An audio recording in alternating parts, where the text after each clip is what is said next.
అందరికీ నమస్తే. తెలంగాణ వ్యాప్తంగా ప్రస్తుతం స్థానిక సంస్థల ఎలక్షన్ల జోరైతే నడుస్తున్న నేపథ్యంలో మీకు ఒక బ్రేకింగ్ న్యూస్ అయితే పట్టుకొని వచ్చిన.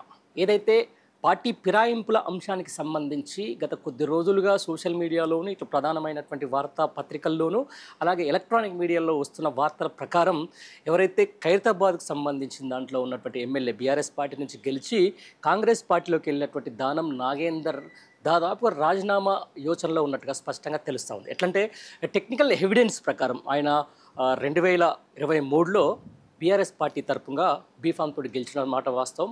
ఆ తర్వాత 6 నెలలకు జరిగిన తర్వాత అంతకంటే ముందు ఆయన పార్టీ మారి కాంగ్రెస్లోకి వెళ్ళిన తర్వాత ఎంపీ ఎలక్షన్లో ఆ తర్వాత పార్లమెంట్ ఎలక్షన్లో సికింద్రాబాద్ నుంచి ఆయన కాంగ్రెస్ బీఫామ్ తోటి పార్లమెంట్ సభ్యుడిగా పోటీ చేసి ఓడిపోయిన మాట తెలిసిన విషయమే.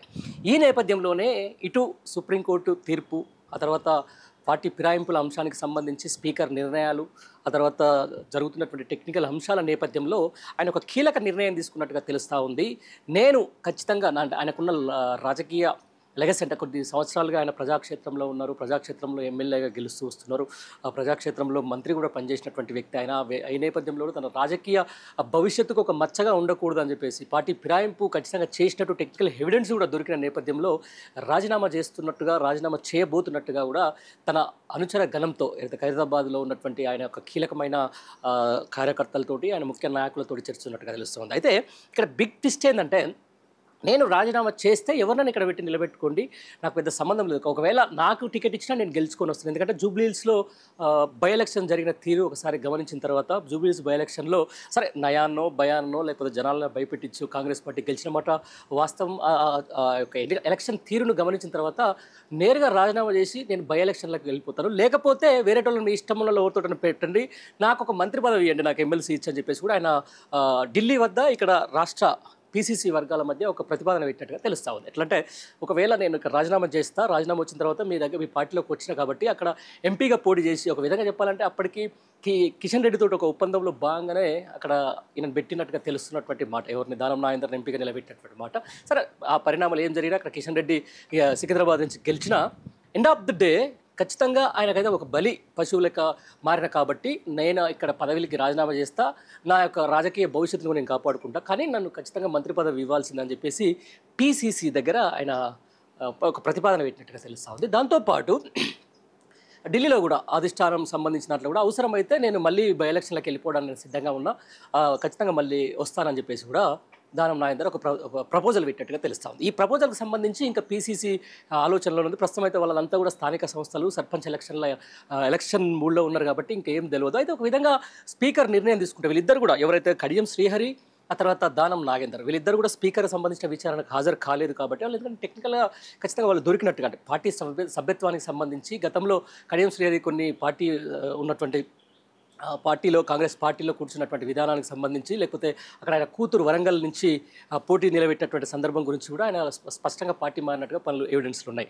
ఈ నేపథ్యంలోనే కడియం శ్రీహరి కూడా ఒక అంతర్మదనంలో ఉన్నట్టుగా తెలుస్తుంది. ఎందుకంటే ఆయన ఒక డిప్యూటీ సీఎం స్థాయి దాకా వ్యక్తిగా పనిచేసినటువంటి వ్యక్తి, పలుసార్లు ఎమ్మెల్యేగా గెలిచినటువంటి వ్యక్తి, పలుసార్లు ప్రజాక్షేత్రంలో ఉన్నటువంటి వ్యక్తి, పలు కీలకమైన శాఖల్లో నాయకుడిగా ఉన్నటువంటి వ్యక్తి. అంటే వయసు రీత్యా ఈసారి బై ఎలక్షన్లకు వెళ్తే మళ్ళీ రేపు పొద్దున రాజకీయ భవిష్యత్తు ఎలా ఉంటుంది, తర్వాత తన కూతురు భవిష్యత్తు ఎలా ఉంటుంది అని చెప్పేసి కూడా ఇప్పటికే స్టేషన్ గన్పూర్ సంబంధించిన ఆయన ముఖ్య నాయకులతోటి పలు తండాల్లో ఉన్నటువంటి నేతలతో ఆయన చర్చించినట్టుగా తెలుస్తూ ఉంది. ఒక అంతర్మదనం, నేను కూడా రాజీనామా చేస్తే ఒకటేసారి 2 బై ఎలక్షన్లు వస్తాయి కదా, బై ఎలక్షన్లు వస్తే మళ్ళీ అసలు ప్రజాక్షేత్రంలో తను ఏదైతే తీసుకున్న నిర్ణయం కాంగ్రెస్ పార్టీకి రావడం, బీఆర్ఎస్ పార్టీ నుంచి కాంగ్రెస్ పార్టీకి రావడం ప్రజలు హర్షిస్తురా లేకపోతే నన్ను తిరస్కరిస్తారా అని చెప్పేసి కూడా ఆయన తన అనుచరులతో చర్చించినట్టుగా తెలుస్తూ ఉంది. ఈ నేపథ్యంలోనే చూడాలి అసలు రాజకీయ సమీకరణాలు ఈ స్థానిక సంస్థలు ఒక కొలిక్కి వస్తే, ఏదైతే సర్పంచ్ ఎలక్షన్లో ఒక కొలిక్కి వస్తే మాత్రం నెక్స్ట్ టార్గెట్ పీసీసీ ఈ 2 పదవులకు సంబంధించి ఏదైతే దానం నాగేందర్ ఇటు కడియం శ్రీహరికి ఒక కీలక నిర్ణయం తీసే అవకాశం ఉంది. వాళ్ళిద్దరు ఇట్లా రాజీనామా చేసిన తర్వాత బై ఎలక్షన్లు ఏ విధంగా పోవాలి, బై ఎలక్షన్లో ప్రజలు ఏ విధంగా స్వీకరిస్తారు. ఇప్పటికే అర్బన్ ఏరియాలకు సంబంధించిన దాంట్లో ఇక్కడ జూబ్లీహిల్స్లో ఎవరైతే నవీన్ యాదవ్ గెలిచినా కూడా ఆయన వ్యక్తిగత చరిష్మా వల్ల గెలిచిన, కాంగ్రెస్ పార్టీ వల్ల గెలవలేదని చెప్పేసి చాలామంది ఇప్పటికే చెప్తున్నటువంటి మాట. ఎందుకంటే ఆయన గతంలో 2-3 సార్లు పోటీ చేసి ఓడిపోయిన సింపతి ఉంది, తర్వాత లోకల్ నాయకుడు అనే ఒక అది కూడా ఉంది. కానీ ఇక్కడ కాంగ్రెస్ పార్టీ వల్ల మాత్రం ఆయన కొంచెం మైనస్ అయిందని చెప్పుకోవచ్చు.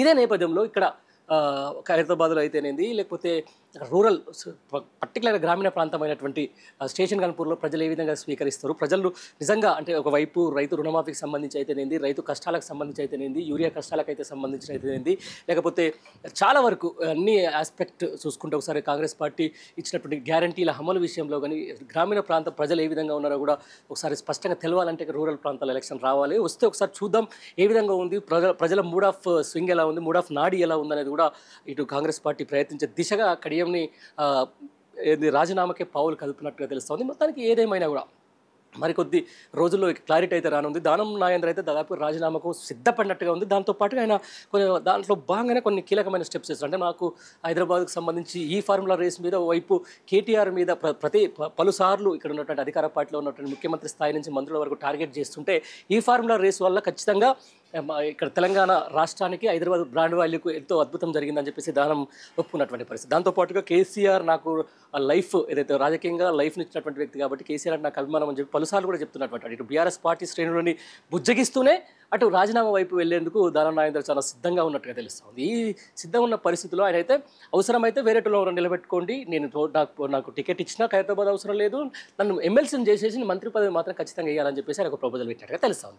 ఇటు కడియం శ్రీహరి కూడా ఇంకా ఒక మాట ఎందుకు, ఇన్ని సంవత్సరాల రాజకీయ జీవితంలో ఈ పార్టీ మారి రేపు అనర్హత వేటుపడి ఆయన లెగసీకి ఆయన పార్టీకి సంబంధించి ఆయన ఏదైతే పొలిటికల్ కెరియర్ కూడా దెబ్బెందుకు తీసుకుని రావాలి, నేను కూడా రాజీనామా చేసేసి ప్రజాక్షేత్రంలో కొట్లాడతా అని చెప్పేసి ఆయన కూడా నిర్ణయం తీసుకున్నట్టుగా తెలుస్తుంది. చూద్దాం భవిష్యత్తు ఏ విధంగా ఉండబోతుంది, వాళ్ళిద్దరి నిర్ణయాలు ఎలా ఉండబోతున్నాయి, రానున్న రోజుల్లో ఇట్లాగే కొనసాగితే 2 బై ఎలక్షన్లు మన తెలంగాణ రాష్ట్రంలో చూడబోతున్నామంటే దాదాపుగా సాధ్యమయ్యే పని అని చెప్పేసి కూడా ఇటు పొలిటికల్ వర్గాలు, అటు గాంధీ భవన్ వర్గాలు, అలాగే పొలిటికల్ ఎనలిస్టులు చెప్తున్నటువంటి మాట.